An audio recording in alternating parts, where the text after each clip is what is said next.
ẹ̀yin tèmi báwo ni o ṣẹ́ wá lẹ́lẹ́lẹ́lẹ́lẹ́lẹ́lẹ́ ṣẹ́ wá yes èmi ò lè ṣe kí n má wo Bisi Ologe Show èmi ò lè ṣe kí n má wo Bisi Ologe Show ó ti gbádùn jù o Bisi Ologe Show ẹ máa wò ó ẹ má gbé kúrò ńbẹ̀ o àríyá pọ̀ ńbẹ̀ ó ń ṣàn àríyá ń ṣàn Bisi Ologe Show iyọ̀ ni.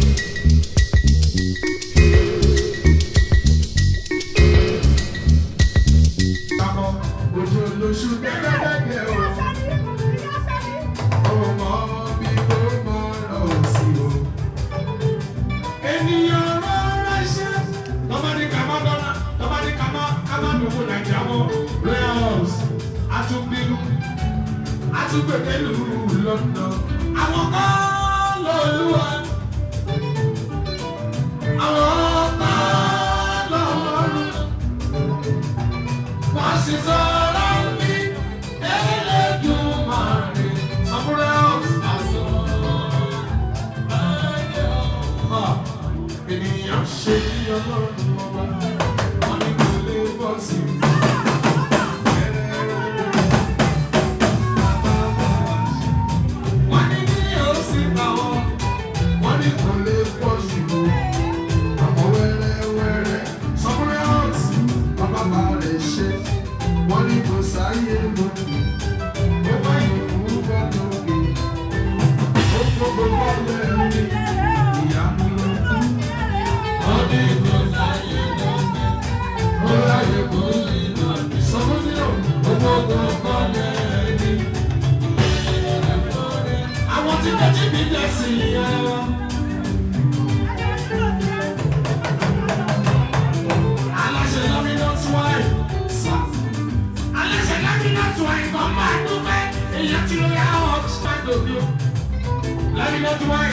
Nkechi tún fẹ́ lé dùn náà Yorùbá ìyá ni ó kẹ́ ìyá àlòkìsáyà sọmọlọ́nìyàn lórí yẹnìyẹs ènìyàn olùwàṣẹ lẹ́ẹ̀ẹ́ kọ́mọ sókè ó ṣe bí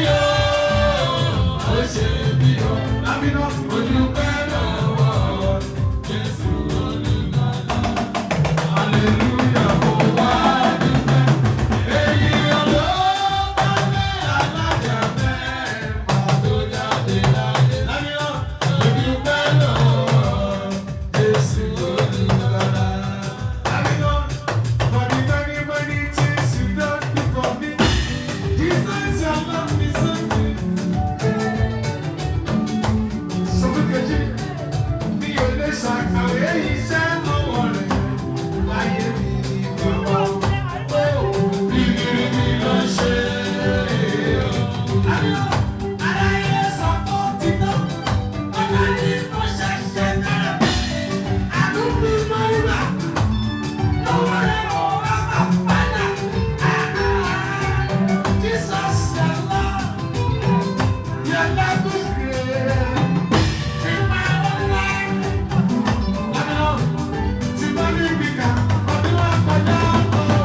just give us space.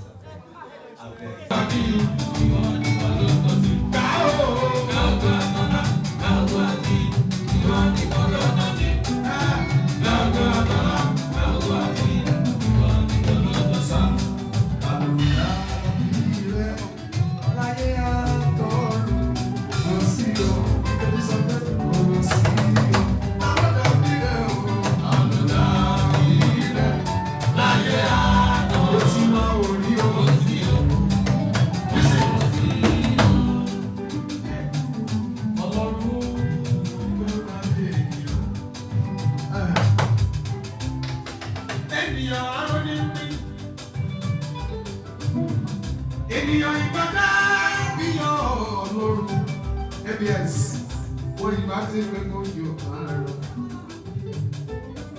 Wọ́n ìbá balẹ̀ ayé jẹ́. Wọ́n ìbá dalẹ̀ ayé rú. Nkechi wọ́n ìbá kọjú ìjà sí Ọlọ́run. Agbára ìbá tún pa wọ́n bí ọtí. Sọ pé ènìyàn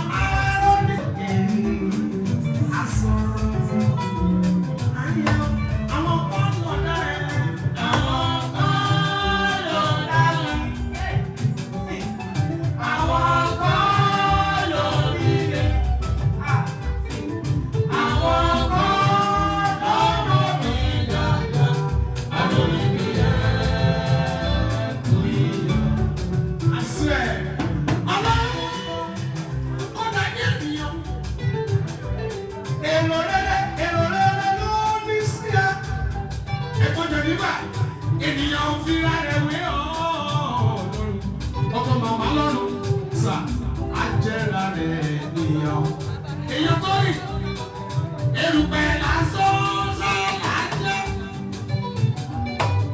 irú Ọlọ́run ní kò mọ̀ sí o ìpìlẹ̀ royal house ayé retí ẹlẹ́yà rẹ̀ o wà láì bó ṣe máa ń ṣe ibo lọ́bí tó lù wá sí o.